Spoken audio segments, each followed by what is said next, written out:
Hello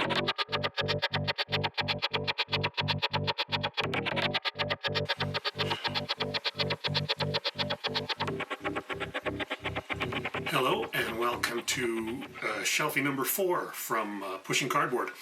I'm Grant Lindenberg, and today we're going to take a quick look at 10 games from off my shelves, all selected randomly. Just put the numbers in a random number generator against my my database of games on my shelves, and the only time I rejected any of them is if I get too many ASL things. I think I got to limit myself to one ASL product per Shelfie video. But other than that, this is just going to be a quick look at 10 games from my shelves. So up first, this one I can't really show you the box because I've taken it out and put it in. Well, actually, the person I bought this from had taken it out and put it in his binder of scenarios. This is a Combat Commander Battle Pack 3 Normandy. So yeah, you see here it is in my my big binder of Combat Commander scenarios. There's not a lot to say about Combat Commander.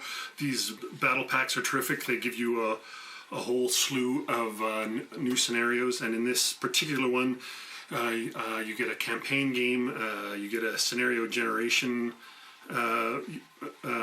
some adjustments to the scenario generation tool that had already come out with Combat Commander Mediterranean, a few extra rules like bocage, of course, because this is Normandy, indirect mortars, knights and star shells, some rules in there for that, and then you get a good whack of scenarios, including some British forces, American forces, Canadian forces. My only nitpick with whenever they do Canadian forces, they do the completely ahistorical maple leaf. We didn't really go for the maple leaf like this until the 60s, really. There was some other maple leaves, but our flag was still the British Red Ensign during World War II, so it was kind of a yeah, that's a bit of an anomaly. But anyway, I don't have much to say about this other than I really love playing Combat Commander, and of course when I get to these scenarios, which I haven't yet, I'm sure they're going to be terrific. But yeah, that's really all I have to say about Combat Commander. Every time I get to one of these battle packs, there's going to be nothing bad to say, I'm sure. So that's it. That's game number 1. Pretty easy to talk about that one. Game number 2 is At All Costs. This is a Hollandspiel game. This is a game by Tim Taylor. This is a game about World War I, but the East Front. I think he also has a game on the West Front by a different put out by a different publisher, and I think I have that as well. I haven't played them. These, I mean, I always like anything I get from Hollandspiel. They're always interesting, whether it's an Amabel Holland design or somebody else.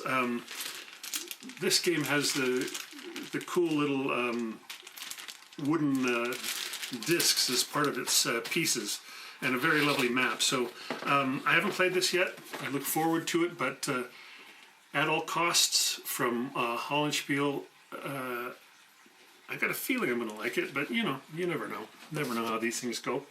Okay, the next one up is from Revolution Games. This is as you can see, not a box game. This is a Ziploc game. This is Pacific Fury, Guadalcanal 1942. They had a couple of games, Pacific Fury and I don't know, some Fury at Midway maybe. Both by the same designer, Yasushi Nakaguro. And I was the reason I have this in the collection is I was buying some. I was getting the rest of the blind sword systems that I'm addicted to. I still needed a couple of those, and it's always cheaper to buy more in terms of the shipping when you're sending things across the border. So Revolution was having a sale at the time, and it was just handy for me to grab a couple other things that I was interested in that were on sale and could be shipped in the same shipment without upping the shipping rate much. Because of course this is a very slim book. This is like an 8-page rule book. It looks like a fairly simple system. I haven't played it yet, but I'm going to take it with me to cons and whatnot, because I think this will make probably a fairly quick to learn and play filler game. And look, I don't mean I just mean filler in terms of time. I don't mean it in terms of the quality of the game. So if Mike Simmons, if you're out there watching, I don't mean it as a disparaging remark. I just mean I think this can probably be played fairly quickly. Okay, next, Polis, Fight for the Hegemony. This is an interesting game. I'm terrible at it. I've never played it face to face, but I have played it opposed several times. As it, I think it's on both Yucata and Board Game Arena. On those are two of the sites where you can play either live or asynchronously. I can't remember. One of them had a slightly nicer implementation of this than the other. But this game, it's kind of a war game adjacent game. I'm not into definitions at this point, but there's a whole economic aspect, political aspects, as well as the war aspects in this game. And I, like a lot of people, found it very difficult to keep my economy going when I was first learning this game. I do want to come back to it, but since this copy came out, this copy that I thought had a very attractive cover, and I liked very much, and I liked the pieces, I liked everything about it. They went to another publisher that made a less attractive cover by my eyes, and they changed a few of the rules. So I don't know how much has changed from this version of the game to the one that's out there on the shelves right now as the new version. I was perfectly happy with this one, but I'll have to do some research into the new version before I decide whether I'm going to take the plunge and get that new version, or see if in fact the new version can be retrofitted, if the new rules work with the old version. Who knows, but that's it. Polis, Fight for the Hegemony. Okay, all right. Next up, I think I only have a single ASL thing here, and this is it. This is a French magazine called Le Front Tireur. They are a third-party producer for ASL stuff, and they come out with one of these once every year or two, and I've found their stuff to be very high quality. They're interesting in that they publish their own. They publish. It's not just scenarios. I mean, you get a whack of scenarios here, and they're kind of nice in that they're full color. I don't know if you can see that, but more, well, not controversially, but they for those scenarios they also publish a whack of maps. Now the theme of this particular issue of Le Front Tireur is the desert. So everything's these are all desert boards. I guess the only thing that's controversial is, it's not controversial, it's just I don't know why you would have to make new boards when there's just like so many already in the system, and I'm sure it drives up the price of the magazine a little bit. But anyway, I'm happy to have them. I say there's a million boards in ASL, but there's not a million desert boards in ASL, so perhaps these are worthwhile. The magazine is a very high quality color. I don't know, 60 pages? What have we got here? 84 pages. And although although they've got a French, it's published in France, and it's a French title, the magazine's in English, all the scenarios are in English if you're unilingual like me. you'll have no problem. They're not cheap. They're I don't know. This probably cost me $90 Canadian or something like that. Something. Yeah, it's not cheap, but like I said, I've never been disappointed with a Lafrontier product. So that's that. Oh, up next, another game from Revolution Games. This is you can get this, I think, in a boxed version. I have the Ziploc version because it's just so much cheaper to get these across the border at a decent shipping rate when they're this size. This is Cell. This is a sort of a little piece of the bulge. This is a chit pull game. I think this is Roger Miller design. Roger Miller, who's the one of the two head honchos at Revolution. This is one of those games that if somebody says they want to learn something about hex and counter or chit pull in particular, I find it really easy to recommend this. It's not that expensive. It's a terrific game, and the chit pull aspect is really fun. If I remember correctly, it's a case where there's multiple chits for each unit, and some units will have more chits than others. So you don't. So some units might get to go twice, things like that. It's not a straight 1-to-1 as I remember it. I remember it as being a really fun and exciting game. So Cell from Revolution Games. All right, up next from GMT, Next War Thailand. This is a Mitch Land game from his Next War series.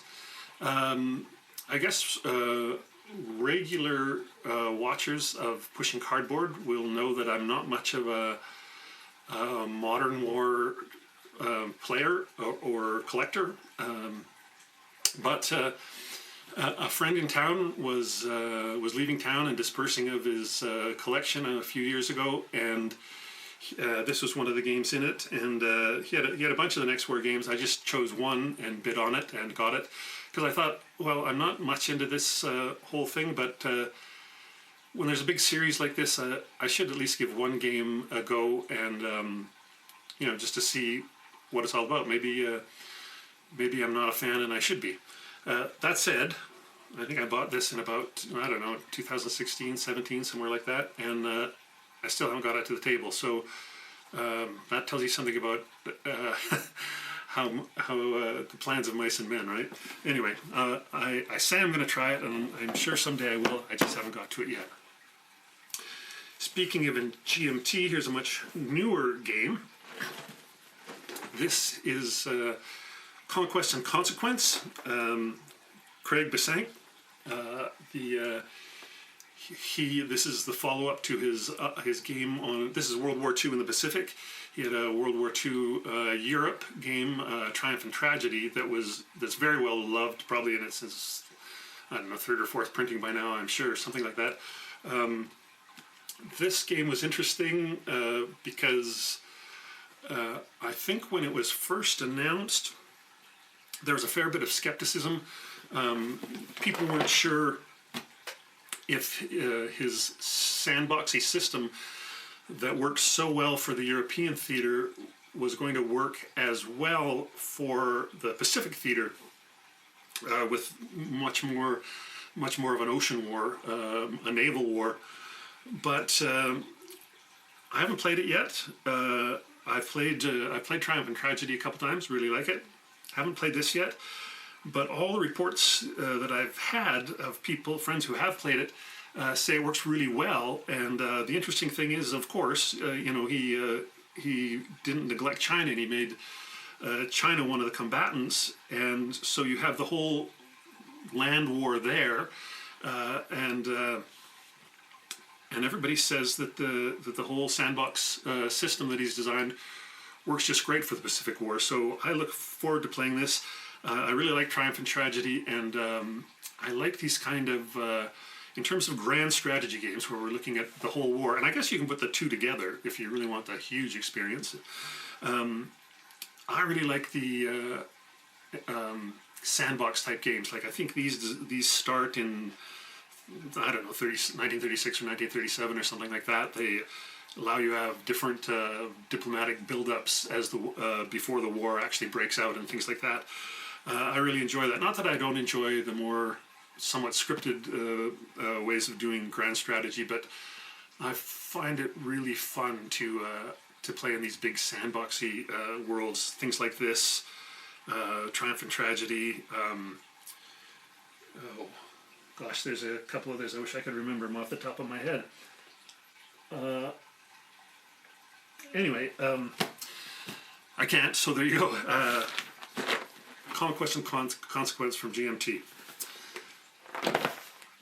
Up next, an oldie, but definitely a goodie. This is an old Avalon Hill game, and I'm sure any of the old guys in the audience will have played this, and just about everybody will have heard of it for sure. This is Victory in the Pacific. This is a game that's still played regularly. I'm sure that there's a Victory in the Pacific online ladder that goes on constantly. It's still played there's still tournament play at WBC, I think, formerly known as Avalon Con. This is a game that I don't play it a ton. I'm not great at it, but I do tend to get it out once every year or two because it's just it's fairly straightforward, fairly easy to play. Naval combat, it's so much fun, and still feels like a pretty good War in the Pacific type game to me. So if you ever get a chance to get a used copy of this, I highly recommend it. It's not general. This game was published back when wargames were prolific, where a good selling game was selling thousands and thousands and thousands of tens of thousands of copies, and that means that for this era of game, if it was a great game that lasted in print for a long time, there's a ton of them still available on the secondary market. So yeah, if you get a chance to get Victory in the Pacific, give it a whirl. It won't be expensive. You can probably get it for $30 or something like that, and you won't be disappointed. Okay, one last game. Now, it's been a day of games that I haven't played a ton. I guess I played I don't know, 4 or 5 of them. This is another one I haven't played. This is from Salerno to Rome via Di Simula Edizione. This is the Italian campaign, 1943-44. I haven't played this yet. I have another game by them. I think it's called Give Us Victories or something like that. Yes, Give Us Victories. A game on an American Civil War game that I tried out that I liked very much, and I'd also heard good things about this. So I gave these guys a shot. I thought I'll just give you a peek at the components here just a little bit. Their artwork is just gorgeous, and if you can be a sucker for some good artwork. I don't know if that's going to be in very good focus, but yeah, beautiful counters, beautiful map. It's a great looking game. I'm always interested in the Italian campaign. Partly because of it was one of those spots where the Canadians were involved, the gang that calls themselves the D-Day Dodgers, because they were stuck in Italy when the Great Invasion was taking place. But anyway, that's on my to-be played pile. Of course, a giant pile like any other avid wargamer has. But that's it. I think that was. Was that 10? 1, 2, 3, 4, 5, 6, 7, 8, 9, 10. Yeah, there we go. That was a quick 10 war games off my shelf. A little bit about each one. I hope you enjoyed it, and let me know in the comments or on the website at pushingcardboard.com if you've played any of these games, what you think about them, or what you think about what I had to say about them. I'm Grant Lindbergh. This has been Pushing Cardboard. Check out the podcast as well, and we'll see you on the web. Thanks.